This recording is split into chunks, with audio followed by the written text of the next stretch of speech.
Welcome to a world where particles, vibrations, and light collide, a place where leading industry experts and healers come together to discuss controversial topics that will challenge your beliefs and expand your mind. From quantum physics to metaphysics, no topic is off limits, but this is not your typical podcast.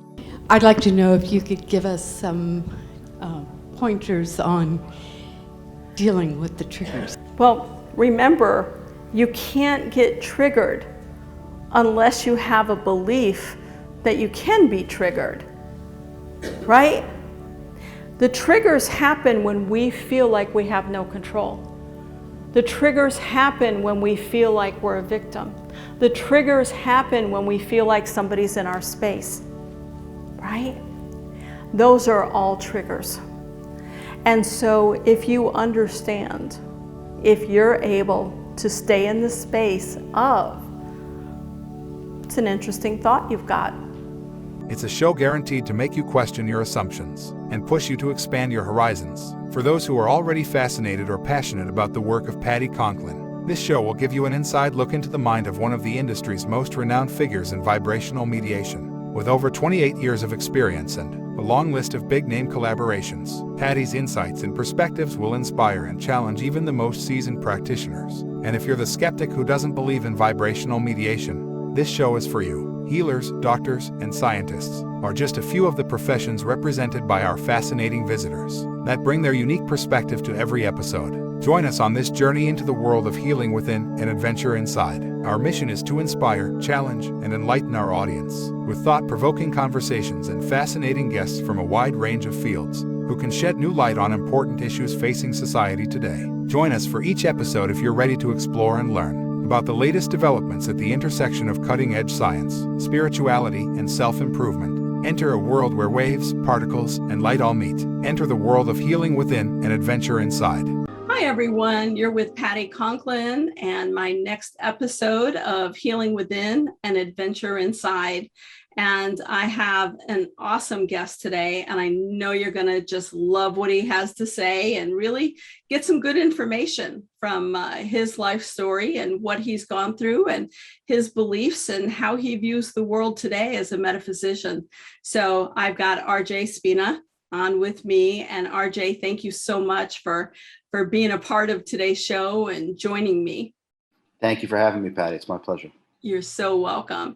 Talk to me about you. Where were you born and raised? Did you always have a connection to source or vibration, energy? What was early childhood like? Yeah, I was born in New York. Yes, as a kid, very early on. Yeah, New Yorker. Yes. Where, upstate or downstate? No, downstate. Downstate. I've lived all over New York. I'm in Southern California now, but I was born downstate in New York. Awesome. As a kid, Patti, I would naturally leave my body, or what we call astral projection and things like that. So I was doing this literally from the get-go. So I knew right away that I was spirit or consciousness or however you want to say it. Yeah. I never had to wrestle with the idea that I was this body or this suit because I would literally leave it on a daily basis. Yeah. I used to say as a kid that if I ever get sick, I'll just heal myself. Yeah. Which I think is an interesting thing to say. And absolutely. I wound up having to prove if that was true or not. Fast forwarding roughly 45 years later when I became very, very ill. Yeah. Yeah. So in having that knowing, and I'm going to plug our New York roots. I'm from Ithaca. I'm from upstate. But I think there's a lot of us from New York who grew up with the knowing, whether it was taught to us, generationally, or whether we just came up on it our own. There's a lot of folks from New York that just seem to have that spontaneous knowing of leaving the body and having our own trek. So, cut 45 years later, needing to prove to yourself that was true. What happened? Oh, okay. So I was very, very sick. I had sepsis. I was told I would probably not live another 48 hours. I was also diagnosed with type 1 diabetes, hypothyroidism, Oh my goodness. Hashimoto's autoimmune disease, pancreatitis, thyroiditis, and I had become permanently paralyzed from the chest down because the infection had literally gotten into my spine. It had eaten through T7 and T8 and crushed my spine. There's an MRI of it on the homepage of my website. You can actually see what my spine looked like. And you can even see the surgeon's notes. I required emergency life-saving surgery because the sepsis was literally about to end my life. And so he performed what's called a laminectomy, which is where they literally scrape off the infection right off the spine. But I was already paralyzed, and you can even see the surgeon's notes in that video: complete paraplegia pre-surgery, complete paraplegia post-surgery. Now, the best way I can explain this, it's not completely accurate because we would need more time, but the best way I can explain this is that when I woke up from emergency life-saving surgery, I had awakened. I had awakened into what we can call authentic cosmic consciousness. And the remembering of the metaphysical protocols of how self-healing actually works, Patti, it's like someone pulled back a curtain, and the second I woke up, I literally remembered everything. The procedures, how to do it, the exercises, and I literally started telling the ICU nurse about the metaphysics of self-healing and how you actually do it. And I said, in 100 days, I'm going to walk. I guarantee it. And as you know, and this is also in the video, because there's videos of me unparalyzing myself, and it's time stamped. And exactly 100 days, I walked unassisted. Wow. Do you feel like during the time span of being ill or having the surgery that you cued into portions of your brain that you hadn't accessed before for knowledge to come forward? Yeah, I think the way that I experienced it is that I accessed deeper aspects of the self. Mm-hmm. The body mind is really just sort of like a suit or a garment that the consciousness wears.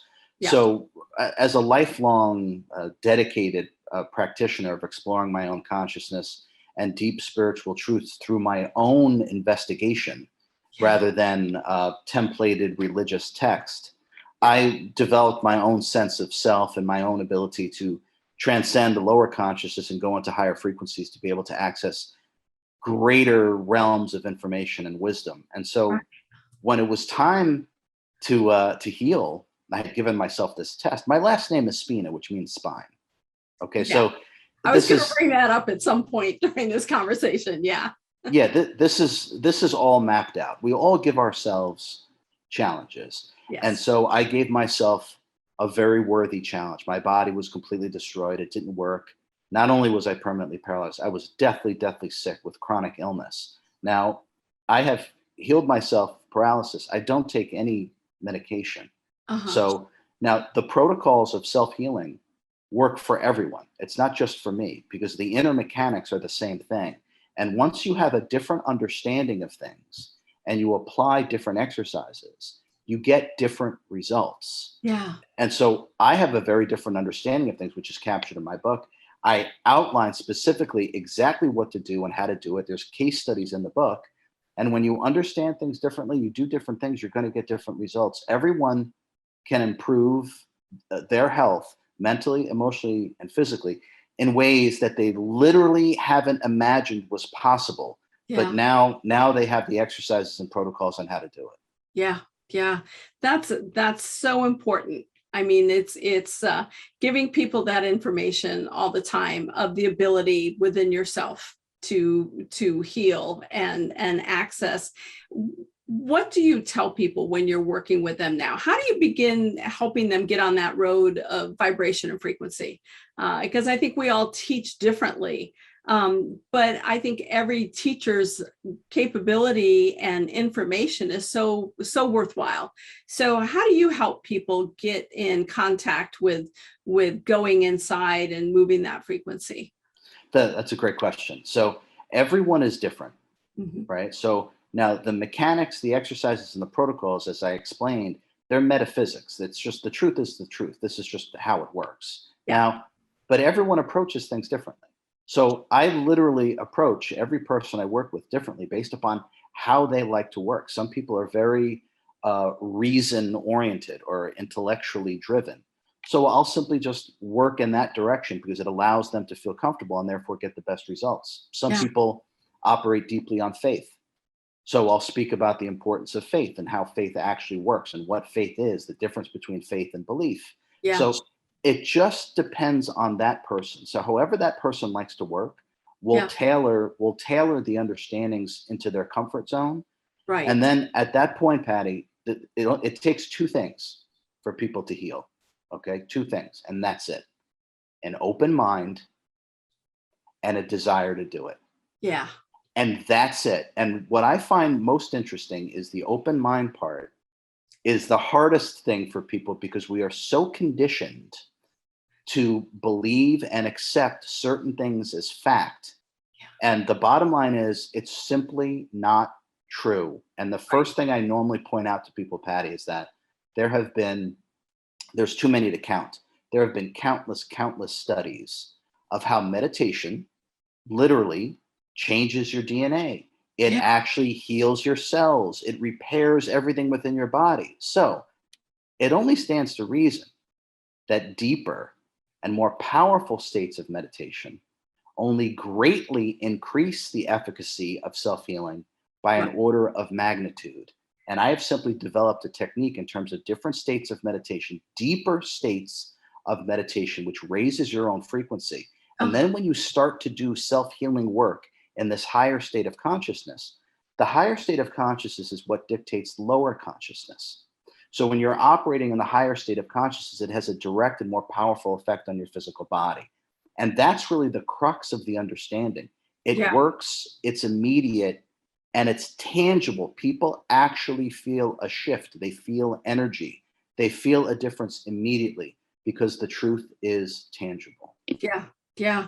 I mean, the tangibility of shift. I'll have people who say, if we're doing a session, I feel fantastic, or, maybe they have MS and they've been walking around with a cane and we work for a half hour and all of a sudden the cane's, sitting by the door and they're walking around by themselves. Sustainability seems to come into play because it's like, do your homework, folks, do your meditation. You can't keep calling me and have me go through meditation with you because you can be doing it yourself in whatever form that is. Do you find that challenge with people? Are they more open when they come to you about understanding their responsibility in doing their own work after they're done working with you? Oh, absolutely. Yeah. The healer is within. Yeah. So, I mean, that's just the truth. Now, you could say, just in terms of myself, I have literally put myself back together. So I have brought the healer out. Yeah. That was always within. And so now I simply share what it is that I tangibly know and tangibly understanding. Yeah. I don't practice energy medicine. I'm not practicing anything. Okay. So, but I make it very clear that the healer is within and we have to take responsibility for our own well-being. Now, the going back to, so let's say someone has a session or I do work on them and they feel better, just like as you were explaining with yourself. Uh-huh. And they're like, oh my God, this is great. And then, 4 days later, they're like, hey, RJ, oh, my back is killing me again. And, et cetera, right? Okay. So one of the things I point out is that you're looking for it and you're expecting it. Okay. So that's part of why you're bringing it back. You're living in the past. I agree. And your human character keeps bringing it forward. The only reason why illness or sickness keeps moving forward in our next moment is because we expect it to be there. Yeah. That is a very deep statement that takes people a little while to really start to work with. But when they totally agree, when they start to realize that the now moment and then the now moment and the now moment dictates our reality. If you're looking for pain, if you're expecting it to be there, you're literally taking the past, putting it in front of you, and you're stepping into it moment after moment after moment. Yeah. So that is helpful for people when they start to understand it that way. Yeah.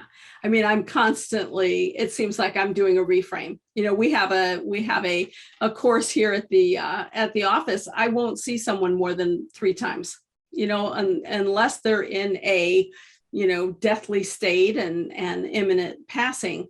I'll spend more time. but they'll start talking and they're like, well, I felt bad, I felt better, but now I'm starting to feel bad. And I'm like, so in the past, you're feeling bad. And they're like, well, yeah. And I'm like, so a minute ago it was in the past. Are you feeling badly now? And so, getting that constant reframe. But I want to go back to something you talked about earlier, because I think it's really important to flesh out more of that belief versus faith. Because that just seems to be huge, especially in today's world, right? That the vibrations are just seem to be off, chaotic, down, whatever you want to call it. But talk to me about how you talk to people about belief versus faith. Yeah, it's a great question, and we use those things synonymously as if they mean the same thing. And from a metaphysical perspective, when we can truly see beyond just our physical eyes, faith and belief are actually polar opposites, and I'll explain. So, from a metaphysical perspective, what I actually tangibly experience and I'm able to see with my own higher mind, belief is anything whose landing spot lies outside of the self. So now the self, what we are, is whole and complete. It's a direct or indirect fractal of God. Think of it as a circle, if you will, and a circle isn't lacking anything. It's whole and complete. And so you can think of our soul, if you want to use that word, as this circle, this wholeness, this completeness that contains everything. Okay. So a belief is anything whose landing spot lies outside of the self. And I'll give an example. So if someone says, I believe in a heaven out there, okay, as if it's outside of you, it's somewhere out there. So I believe in this and I believe in that. And whatever it is, it's outside of you, it's somewhere out there. Now, a belief is disempowering.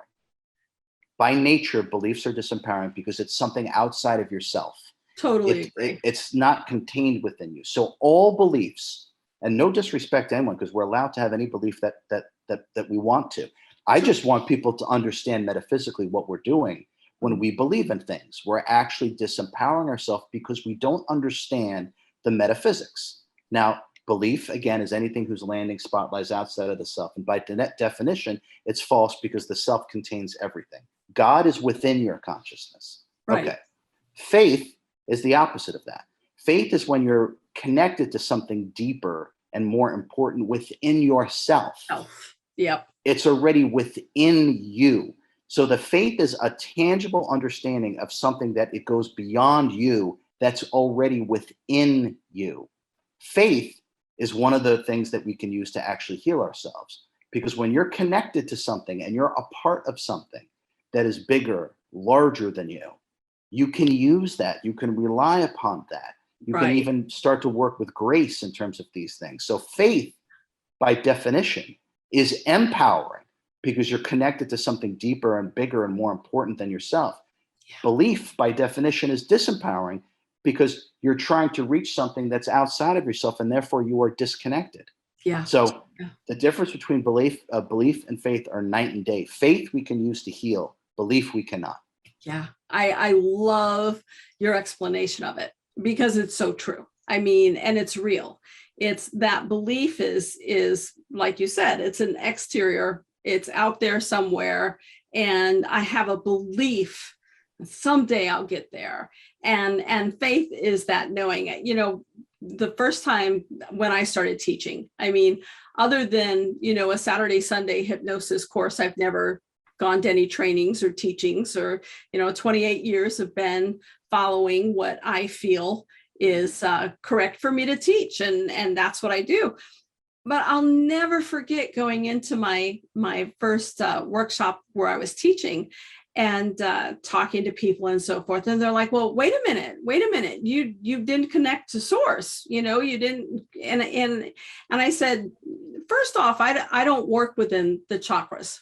For me, they're you say they're there, that's awesome. I'm working in the cells, not the chakra system as you know it. However, this piece of source, whatever you want to call it, that you're connecting to out here is already here. So why would I take the most pure form that's part of me and ignore that and bring in a universal, because again, what you're saying is you don't have the capability to do it yourself, that you still have to bring something in. And I kind of feel that was, some people don't like it in workshops, and that's cool, bring in what you want. But as a teacher, I'm not going to start that, because I do believe that everything is within, and we don't need to seek out outside of ourselves. And I love how you expressed it, and in how you got through your challenges. So type 1 diabetes, is it gone? Is your body back in fully functioning order? Yeah. So how how I like to describe that, Patti, is that because there really was a litany of things, health challenges. Yeah. And one of them that I didn't mention, by the way, that I actually do want to mention, because any quadriplegic or paraplegic who's had an injury above T6, and mine was the majority of the injury was T7 and T8, can suffer, and I'm sure you're going to be familiar with this, Pat. It can suffer from autonomic dysreflexia. Mm-hmm. Now, as you know, but many people might not know, autonomic dysreflexia affects your autonomic system. Some of the things that in regards to the autonomic system are your pulse, your breathing, your body temperature, your heart rate. Okay, and so paraplegics and quadriplegics can die from the complications of autonomic dysreflexia. You can have a stroke, you can have an aneurysm, you can go into a coma, because those deep systems that run automatically, hence autonomic system, they literally go haywire. They just stop working. So this also was occurring for me. These are one of the joys of being paralyzed that they don't tell you about, right? It's like, so you all of a sudden you start discovering this. But I was rushed to the emergency room several times because of my pulse was dropping down, my body temperature would plummet, and then actually every now and then it would literally just skyrocket. And so I literally also had to remember, and it felt like a very old, ancient yogic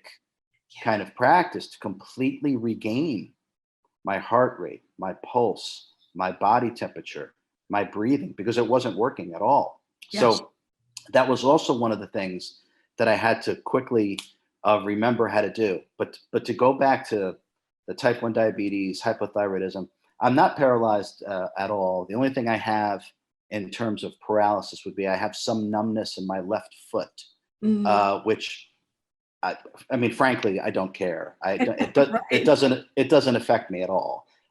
Do I have full sensation on my left foot? No, but it has no impact on my life whatsoever. Exactly. So I'm going to go for a jog a little later today. So the other thing, so type 1 diabetes and hypothyroidism, which I was told, is chronic and you have to take medication. Now, I don't.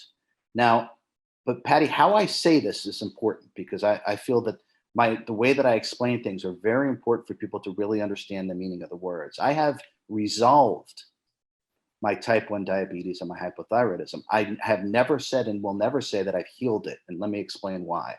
Yeah. What I use, I like to call it eternal discipline. Now, what that means is I follow a very strict regimen in terms of exercise and what I eat. Yeah. And even when I eat. Okay. Now, because I exercise my own higher consciousness understanding and this eternal discipline, I don't need medication. I am quite sure if I just started eating whatever I want, whenever I want, if I started having cake and lasagna, and by the way, I love cake and lasagna. I haven't had them in years. I was going to say the lasagna, I'd be right there with you. Yeah. Right? I am quite sure if I started to have those things on some regularity, my body would have a hard time maintaining a healthy blood sugar level, and I probably would have to start using insulin. So what I simply do is I don't do that. Okay, I have one meal a day. I essentially have the same food over and over and over again. And how I discovered what food to eat for my own healing, and this is in the book. I went 3 weeks. I did a 3-week fast. I didn't eat anything for 3 weeks. I needed to reset, if you will, my entire body, purify my body. Now, what's really important about that 3-week fast is that what I would do is I would log in to my own higher consciousness, and I would kind of see what was happening to my body during different intervals within those 21 days. So what I did was I time stamped what starts to happen after 24 hours of fasting, what starts to happen after 48 hours, 96 hours. So now if anyone wants to, let's say, increase T cell production or increase growth hormone or speed up fat burning, all they have to do is look into that one section of the book and look at, okay, I need to fast for 36 hours. And then all of a sudden this starts to get accelerated. So it's completely time-stamped. It's information that human beings don't have because, I mean, it's challenging to not eat for 3 weeks. But I think the bigger challenge is to be able to have awakened the higher consciousness, to be able to log into yourself and see it. So that's also within the book. But the key in terms of chronic illness is I found out through not eating exactly what my body wanted to maintain its perfect health. Because after 3 weeks, I had no appetite. Right. Yeah. All cravings were gone. Yep. I was not like, oh, I want cake, or it was actually the opposite. Food in this weird way almost was turning me off. Yeah. Because you start to become so high vibratory, and food is low vibratory and physical, and you actually don't even want to put it in you because it drops your vibration. Yes. But after 3 weeks, I could tell I started to feel a little weak. So I was like, okay, I should probably eat. And I literally said, what do you want? Talking to my body. What do you want? Yeah. Right? My body's like, I want fish, I want vegetables, and I want nuts. That's what I want. So I would say it's something along the lines of 18 months, give or take. That's all I had. I had fish, vegetables, and nuts once a day. And my blood work, my body, if you looked at my blood work, you'd be like, wow, this guy is the healthiest guy in the world. And it was only a few years ago, my body was destroyed. And if you looked at the blood work a few years ago, you'd be like, there's no way this guy's alive. Yeah. So we have to give ourselves, the body knows what it wants. Exactly. Okay. And there's no one diet for everybody. That's right. Okay. That's also important to know. Veganism, vegetarian, all carnivore diet. You know what? That might work for you, but it won't work for your husband and wife, or that might work for you. But so we have to find this out through experimentation. What I found, Patti, is that by fasting for a prolonged period of time, I was cleaned, I was purified of everything, and I let my body tell me exactly what it wants, and that's the only thing I give it. Yeah, I think that's such a wonderful information. I've done those 3 week resets, and you're right. I mean, at the end of 3 weeks, it's like, man, not really hungry. What do I feel like eating? Mm-hmm. And I enjoy one meal a day. Yeah. People say, you should be eating 4 to 5 small. No, I like one meal a day. That's what makes me happy. That's what makes my body feel like it's functioning the way that I'd like to see it function, is during that time span. I think that in looking at, in the late 20s, in my late 20s, I had both forms of lupus, was diagnosed, quote, with both forms of lupus. But it took out my right kidney, had a couple of heart attacks and so forth. And it took me a year to get back in. And of course, doctors are like, you're going to be dead within 3 years, 5 years. There's no cure for this. And every year, we test for lupus, and there's nothing there. And my kidney's functioning perfectly, and my heart's functioning perfectly, and my blood work is all there. And I think that it's important. It's not important. I need a cheat day of lasagna once in a while. I'll be honest. But I think it's important that people really get inside their body and listen to it, and don't listen to all the noise out here of this is what you should be eating and so forth, because as you so aptly said, we're all individual, and what may work for me may not work, for a child or whoever. And I think that we do a disservice when even as a parent, when we're like, well, we're going to have this kind of lifestyle, because your child's going to have a totally different vibration and may need a totally different subset of food. And I think it's important to keep that open, because we want to be clear and healthy in our bodies and know ourselves. And the more we know ourselves is getting in there and really paying attention and not go back and forth of, oh, well, this is just my imagination talking. Well, what is your imagination? What is your imagination? Is it truly your intuition? Is it really self-speaking? And you're choosing because it's not in alignment with what you believe, to feel that it's not there. It just goes on and on. But so talk to me about the title of your book. Yeah, the title of the book is Supercharged Self Healing. That is the title. The subtitle is a little long. The subtitle is A Revolutionary Guide to Access High Frequency States of Consciousness that Rejuvenate and Repair. Beautiful. Okay, which is really a long-winded way of saying, I'm going to teach you meditation that's going to help you feel better, right? Okay, so, but there really truly is information in this book that humanity has not been working with. There's a reason why, up until now, everyone is not walking around unparalyzing themselves and healing themselves of chronic disease, okay? Now, everyone can do this, okay? The reason why most people don't is because, one, they believe they can't. Right. Number one, well, that's not possible. And number two, they haven't been taught properly. They literally haven't been taught properly. And I say this in all sincerity. I'm here to teach this. As I said, my last name is Spina. This is not a coincidence. Okay. I truly, tangibly embody the understanding of self-healing. Yeah. So if you are struggling even with the ability to meditate, the book has what I call instantaneous relief. And actually, let's do one. Let's do one right now because it takes 1 second. That's why. So, and you've probably heard this, Patti. I've heard this my whole life. RJ, I can't meditate. I've tried and tried and tried. I can't. Always. Yeah. Right. The monkey mind, RJ. I can't turn it on. Okay. I totally get it. All right. Now, the truth of the matter is that the self, our consciousness, whatever word you want to use, it is meditation, okay? Because we exist prior to thought. We exist prior to emotion, right? So what we really are is meditation. It's this complete, total clarity and connectivity to everything, okay? So that's what we really are is meditation. So one thing that we can do instantaneously to stop thinking, very simple. The two eyes in your head, okay? Pretend that these two eyes are simply floating with no brain attached. Mm-hmm.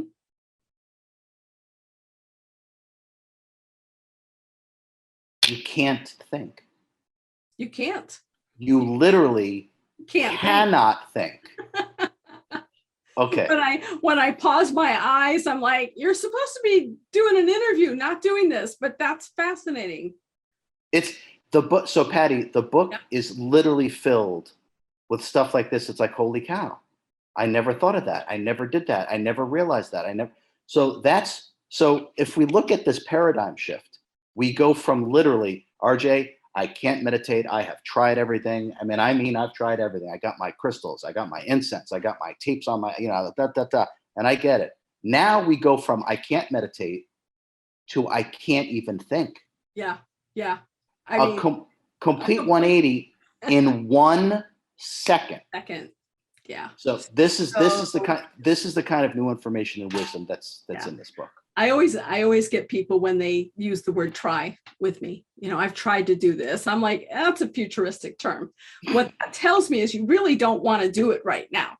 You're trying, but we'll go back to Yoda, do or do not. Just there is no try. And I really believe that it's not about trying, it's doing. So question for you, my friend. I had talked to you before we came on air that I don't read a book before I interview someone because I want their thoughts, just not have it structured because I'm not much of a structured person. However, if I read your book and have questions, will you come back on? Oh, I would love to.